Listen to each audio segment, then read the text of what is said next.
Bike में चार indicator एक साथ ब्लिंक क्यों करते हैं, और सबसे इंपॉर्टेंट है हजार्ड लाइट का मतलब क्या होता है। अगर आप भी रेन ट्रैफिक या ओवरटेकिंग के टाइम हजार्ड लाइट ऑन कर देते हैं तो हो सकता है आप भी इसका गलत यूज़ कर रहे हो। हजार्ड लाइट का बेसिक पर्पस होता है वार्निंग देना जब बाइक किसी अनयूजुअल या इमरजेंसी सिचुएशन में हो, जैसे ब्रेक डाउन हो गई हो, एक्सीडेंट हुआ हो या किसी डेंजर सिचुएशन की वजह से बाइक को टेम्परेरी रोड पर रोकना पड़े।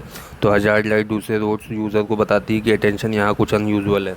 लेकिन सबसे कॉमन मिस्टेक होती है बारिश या फॉग में हजार्ड लाइट कंटिन्यूसली ऑन कर देना। प्रॉब्लम ये है कि हजार्ड ऑन करने पर लेफ्ट और राइट साइड के इंडिकेटर एक साथ ब्लिंक करते हैं, और अगर आप टर्न लेना चाहते हो तो दूसरे राइडर को क्लियरली पता ही नहीं चलेगा कि आप लेफ्ट जा रहे हो या राइट, और रोड पर यह कन्फ्यूजन डेंजर हो सकती है। इसी मिस्टेक ओवरटेकिंग के टाइम हजार्ड लाइट ऑन कर देना। हजार्ड लाइट का मतलब ये नहीं कि मैं फास्ट आ रहा हूँ, मुझे साइड दो। ओवरटेकिंग के लिए प्रॉपर इंडिकेटर, मिरर और सेफ साइड गैप का यूज़ करो। तीसरी मिस्टेक नॉर्मल राइडिंग में हजार्ड लाइट ऑन रखना। आपको लग सकता है कि इससे ज़्यादा बाइक विजुअल होगी, लेकिन अननेसेसरी फ्लैश लाइट दूसरे राइडर के लिए सिग्नल को कंफ्यूजिंग बना सकती है। तो याद रखिए, इंडिकेटर का मतलब मैं किस डायरेक्शन में जा रहा हूँ, और हजार्ड का मतलब है मेरी व्हीकल से रिलेटेड कोई अनयूजुअल या इमरजेंसी सिचुएशन है, मुझे नोटिस करो। इसलिए हजार्ड लाइट को नॉर्मल राइडिंग का एसेसरी नहीं, वार्निंग सिग्नल समझो।